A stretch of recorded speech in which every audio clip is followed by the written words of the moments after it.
सातारा जिल्ह्यातील मान तालुक्यातील शिखर शिंगणापूर गाव प्रसिद्ध आहे श्री शंभू महादेव देवस्थानासाठी। छत्रपती शिवाजी महाराज यांचे कुलदैवत असणारे हे महादेव मंदिर यादवकालीन आहे। पौराणिक कथेनुसार नारद मुनींच्या कळ लावल्याने माता पार्वतीकडून सारीपाटा ठरलेले महादेव रुसून बालाघाटाच्या डोंगरात आले व त्यांना विनवण्यासाठी माता पार्वतीने भिल्लिनीचे रूप घेऊन शंकरांना मोहित केले व त्यांच्याशी तिथे विवाह केला। ते स्थान म्हणजे शिखर शिंगणापूर आणि याच विवाह सोहळ्यानिमित्ताने चैत्र महिन्यात येथे यात्रा भरवली जाते। यात्रेत देवाची हळद, अष्टमीला लग्न सोहळा तर एकादशीला कावड उत्सव भरतो।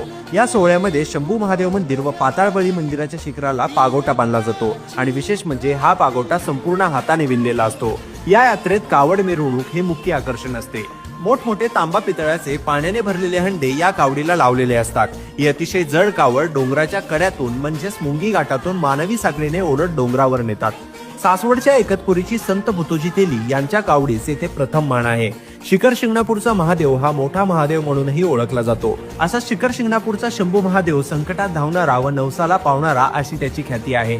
मित्रांनो, तुम्ही कधी या शिखर शिंगणापूरच्या यात्रेला गेले आहात का हे मला कमेंट मध्ये नक्कीच सांगा आणि मला फॉलो करायला विसरू नका।